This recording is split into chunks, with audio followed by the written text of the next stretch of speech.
आज हम शनिदेव एक राजा का अहंकारी बेटा का कहानी सुनाने जा रही हूँ। इस कहानी का सुनिए। एक राजा था।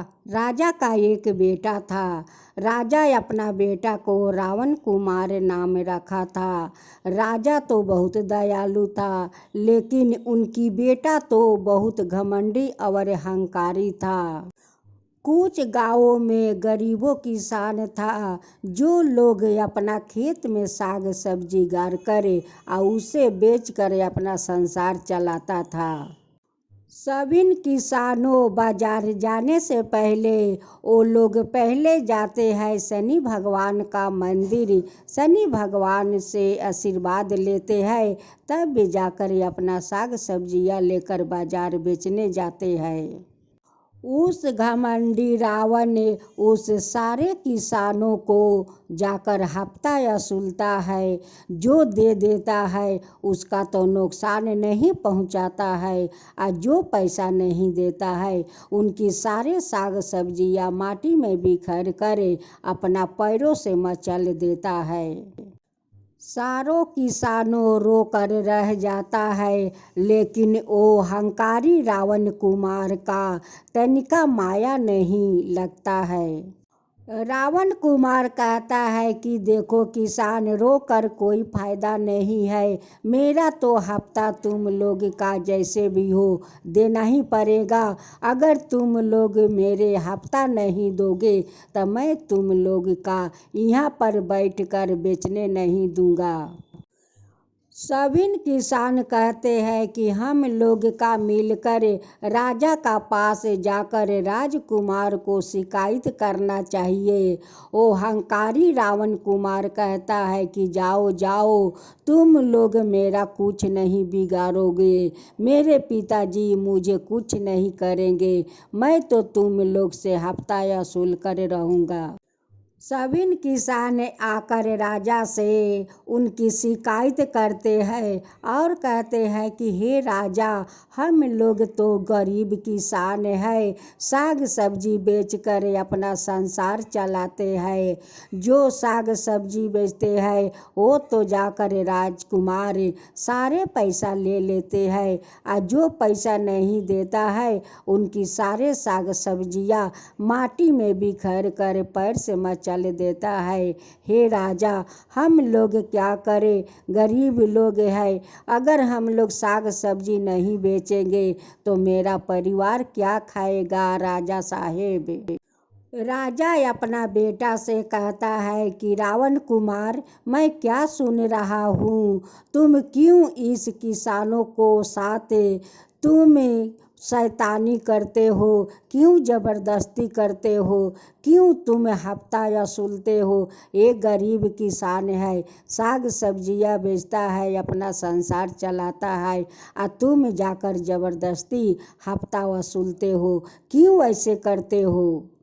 रावण कुमार कहता है कि पिताजी, ये सारे लोग रास्ते छेक कर साग सब्जियां बेचता है, सारे लोग का आना जाना बहुत मुश्किल हो जाता है, तो ये लोग हफ्ता नहीं देगा तो क्या करेगा। राजा कहते हैं कि नहीं, रास्ता में नहीं बेचेंगे तो तुम्हारा द्वार पर तो नहीं आकर बेचेंगे, तुम ऐसा नहीं कर सकते हो।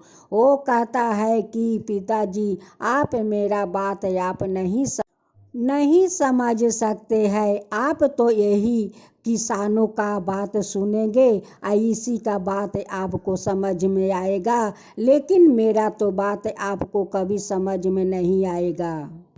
फिर दूसरा दिन सभी किसानों बाजार जाने से पहले सभी किसान उस शनि भगवान का मंदिर जाते हैं और शनि भगवान से आशीर्वाद लेते हैं और कहते हैं कि हे शनि देव, उस रावण कुमार से हम लोग का रक्षा कीजिए। देखिए हम लोग तो गरीब है शनिदेव, हम लोग तो गरीब है। साग सब्जी गाड़ते हैं या उसी साग सब्जी को बाजार में बेचकर हम लोग अपना संसार चलाते हैं। लेकिन रावण कुमार हम लोग का वो बाजार में बेचने नहीं देते हैं। सारे साग सब्जियाँ माटी में बिखेर देता है और अपना पैरों से मचल देता है। शनिदेव, उस रावण कुमार से हम लोग का रक्षा कीजिए, नहीं तो हम लोग साग सब्जियाँ कहाँ बेचने जाएंगे। शनिदेव, कहाँ बेचने जाएंगे? वही तो एक बाजार है, उसी बाजार में तो हम लोग बेचते हैं। शनिदेव, अपना संसार चलाते हैं। अगर नहीं बेचेंगे तो हम लोग का परिवार भूखे मर जाएंगे। शनिदेव, भूखे मर जाएंगे। सभी किसानों शनि भगवान से आशीर्वाद लेकर अपना अपना साग सब्जियां लेकर बाजार आते हैं और बाजार में बेचने के लिए बैठते हैं। वैसे रावण कुमार उस बाजार में आते हैं और सारे साग सब्जियां माटी में बिखेर देता है और अपना पैरों से सारा साग सब्जियां मचल देता है और कहता है कि जाओ जाओ उस राजा का पास जाओ और मेरे बारे में बहुत ज़्यादा शिकायत करो और ज़्यादा शिकायत करो। जाओ जाओ उस राजा का पास जाओ और मेरा शिकायत करो। उनकी दोनों पैरों में शनिदेव कुष्ठों रोग दे देते हैं कि जो जैसा करनी करता है वैसे उनकी भोगना पड़ता है। तू गरीबों को साग सब्जियां उसी पैर से मचलते हो। अब देखो, तू अपना पैर देख देख कर तुम रोओगे। दौड़े दौड़े रावण कुमार अपना पिताजी का पास जाता है और कहता है कि पिताजी पिताजी देखिए, मेरा दोनों पैरों में तो कुष्ठ रोग हो गया है पिताजी, अब मैं क्या करूं? वो राजा कहते हैं कि रावण कुमार, तुम गरीबों को उसी पैर से साग सब्जियां माटी में बिखेर कर और मचल देते हो। देखो उसकी परिणाम तुम्हें मिल गया। देखो, तुम गरीबों को पेट पर लात मारते हो, उसका परिणाम तो तुम्हारा मिल गया। इसलिए गरीबों का पेट पर लात नहीं मारना चाहिए, नहीं उनके साथ अत्याचार करना चाहिए। रावण कुमार अपना पिताजी से कहता है कि पिताजी, इस कुष्ठ रोग का कुछ कीजिए, पिताजी कुछ कीजिए। वो राजा कहते हैं कि बेटा मैं क्या करूं? मैं तो बस भगवान से प्रार्थना कर सकती हूं कि हे भगवान, मेरा बेटा को एक कुष्ठ रोग से मुक्त कीजिए। एक दिन रावण कुमार उसी बाजार के पास एक गाछ था, उसी गाछ का शिखर पर जाकर बैठे हुए थे। उस समय शनि भगवान एक बूढ़ा का रूप धारण करते हुए आते हैं और कहते हैं कि तुम्हारा क्या हुआ कि तुम इस गाछ का शिखर पर बैठे हो? वो कहते हैं कि बाबा मैं क्या करूं, देखिए मेरा पैर तो दोनों पैरों में कुष्ठ रोग हो गया है बाबा, कुष्ठ रोग हो गया है। शनि देव कहते हैं कि लगता है कि तुम इस पैरों से गरीब को यह मारा है और यह कुछ नुकसान किया है, उसलिए तुम्हारा पैर में कुष्ठ रोग हो गया है। वो कहता है कि बाबा आप कैसे जानते हो बाबा कि मैं कुछ इस पैर से किया है? आप कैसे कहते हो बाबा, कैसे जानते हो बाबा? अब तो रावण कुमार सोचने लगा कि बाबा ये सब बात कैसे कहते हैं, वो जानते हैं तभी तो ये सब बात कहते हैं, ना तो कैसे कहेंगे।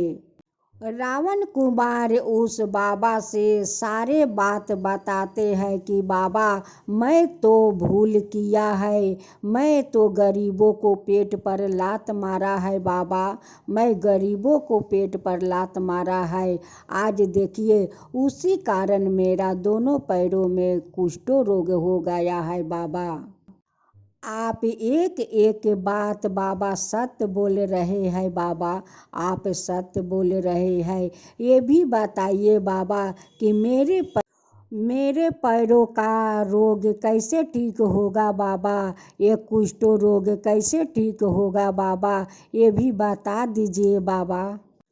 शनि देव कहते हैं कि देखो, तुम जितना गरीबों को नुकसान किया है, अगर उतना नुकसान का तुम वो लोग का धन दे देते हो और जाकर पैर छूकर माफ़ी मांगते हो, तो शायद तुम्हारा इस कुष्ठ रोग से मुक्त मिल जाएगा। रावण कुमार अपना पिताजी का पास जाता है और उस बाबा को सारे बात बताए हुए अपना पिताजी से कहता है कि पिताजी, उस गरीब को मैं जितना नुकसान किया है, अगर उस नुकसान का मैं धन देकर और उनकी पैर पकड़कर मैं माफ़ी मांगूंगी तो मेरा इस कुष्ठ रोग ठीक हो जाएगा। रावण कुमार उस बाबा को बताए हुए सारे बात अपना पिताजी से कहता है। पिताजी कहते हैं कि ठीक है, अगर ऐसा करने से तुम्हारा पैर ठीक हो जाता है तो मैं राजी हूँ। जाओ, तिजोरी से बहुत सारा धन ले लो, आ धन लेकर जितना गरीब का तुम नुकसान पहुँचाया है वो सभिन को धन देकर आ सभिन को पैर पकड़ कर माफ़ी मांग लो। राजा अपना बेटा को लेकर उस किसान गरीबों का घर जाते हैं और सभिन का धन देते हैं कि जितना नुकसान मेरा बेटा किया है उसके बदले में आप लोग का मैं धन देता हूँ, आ इस धन को स्वीकार कर लो और मेरे बेटे को आशीर्वाद दो कि इस कुष्ठ रोग से मेरा बेटा ठीक हो जाए।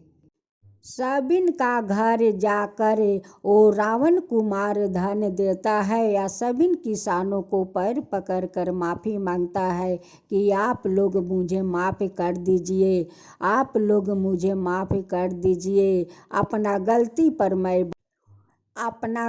पर मैं बहुत शर्मिंदा हूँ, बहुत शर्मिंदा हूँ। आप लोग मुझे माफ़ कर दीजिए, आप लोग मुझे माफ़ कर दीजिए। जब राजा अपना बेटा को लेकर महल जाते हैं और अपना बेटा से कहते हैं कि बेटा, अपना जूता और मोजा निकाल कर देखो तुम्हारा पैर कैसा अभी है। वो जब मोजा और जूता उतारता है और देखता है तो कहता है कि पिताजी, मेरे तो पैर ठीक हो गया पिताजी, मेरा तो पैर ठीक हो गया पिताजी, देखिए पहला जैसा मेरा पैर हो गया पिताजी। राजा अपना बेटा से कहते हैं कि बेटा देखो, जो बाबा तुम्हें इतना अच्छा ज्ञान दिए हैं उन्हीं को तो जाकर तुम्हें धन्यवाद करना चाहिए बेटा, धन्यवाद करना चाहिए, क्योंकि वही बाबा का ज्ञान के कारण तुम्हारा कुष्ठ रोग ठीक हुआ है बेटा, तुम्हारा कुष्ठ रोग ठीक हुआ है। जाओ उस बाबा को धन्यवाद करो बेटा। रावण कुमार उसी गाछ का शिखर पर जाकर बैठता है और बाबा को इंतजार करता है कि बाबा जरूर इस रास्ते से आएंगे और उस बाबा को मैं धन्यवाद करूंगी। वो बैठे बैठे इंतजार कर रहा था। करते करते शाम हो गया। शनि देव कहते हैं कि वो तो मेरा इंतजार करता है। फिर उसी बूढ़ा का रूप में शनि देव उस गाछ के पास जाते हैं और कहते हैं कि क्या हुआ कि फिर आकर इस गाछ का शिखर पर तुम बैठे हो। वो कहता है कि बाबा, आपका ज्ञान के कारण आज मेरा कुष्ठ रोग ठीक हो गया है बाबा, कुष्ठ रोग ठीक हो गया है, उसलिए आपको मैं बैठकर यहाँ पर इंतजार कर रही हूँ कि बाबा आएंगे और उन्हें मैं पैर छूकर धन्यवाद करूँगी और आशीर्वाद लूँगी बाबा। लेकिन रावण कुमार को तो पता नहीं है कि जो बाबा ज्ञान दिया वही बाबा तो शनिदेव है। शनिदेव राजा का सपने में जाकर दर्शन देते हैं और कहते हैं कि हे राजा, आपका बेटा तो घमंड था, उनकी तो घमंड मैं तूर दिया। देखो आज तुम्हारा बेटा कितना अच्छा हो गया, कितना धन्यवान हो गया कि आज वो गरीबों को पैर पकड़कर माफ़ी मांगा, वो धन दिया। अब वो गरीबों को साथ ऐसा अत्याचार कभी नहीं करेगा। अब उससे बोल देना कि गरीब दुखिया का दान पुण्य करे। राजा शनिदेव को हाथ जोड़ते हुए सिर झुकाते हुए कहते हैं कि हे शनिदेव, आप मेरा बेटा को अहंकार तोड़ कर बहुत बड़ा मुझ पर उपकार किया है। हे शनिदेव, बहुत बड़ा उपकार किया है। मेरा बेटा तो बहुत अहंकारी हो गया था शनिदेव, बहुत अहंकारी हो गया था, लेकिन आप उसका अहंकार तोड़ कर उन्हें ठंडा कर दिया। हे शनिदेव, ठंडा कर दिया। जब राजा का अंगी टूटा तो वो कहता है कि ये तो मैं सपना देख रही हूँ और सपने में शनिदेव मुझे दर्शन दिया। हे शनिदेव, आपका कोटि कोटि मैं धन्यवाद करती हूँ कि आप मुझे सपने में दर्शन दिए। हे शनिदेव। राजा अपना बेटा का पास जाते हैं उस शनिदेव का सपने के बात बताने। उससे पहले वो रावण कुमार कहते हैं कि पिताजी, मैं आज से जितना गरीब दुखिया है सबका मैं दान पुण्य करूँगी पिताजी, सबका दान पुण्य करूँगी, सबका मदद करूँगी पिताजी, सबको मदद करूँगी। ये सब बात सुनकर राजा अपना बेटा पर बहुत प्रसन्न हो जाते हैं, बहुत प्रसन्न हो जाते हैं और फिर से शनि भगवान को धन्यवाद देते हैं कि हे शनि भगवान, आपके कारण आज मेरा बेटा देखिए कैसे वो महात्मा हो बन गया है, वो कैसे गरीबों को दाता बन गया है।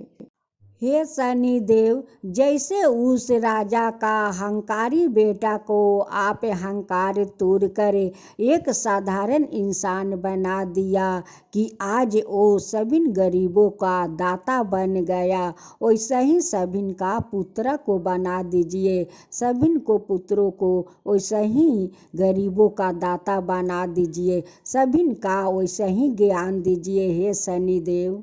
हे शनिदेव, जो आपका कथा कहता है, जो सुनता है, जो हुंकारी पड़ता है, उन सब का ऊपर कृपा कीजिए। हे शनिदेव, सब का ऊपर कृपा कीजिए। शनिदेव की जय हो, शनिदेव की जय हो।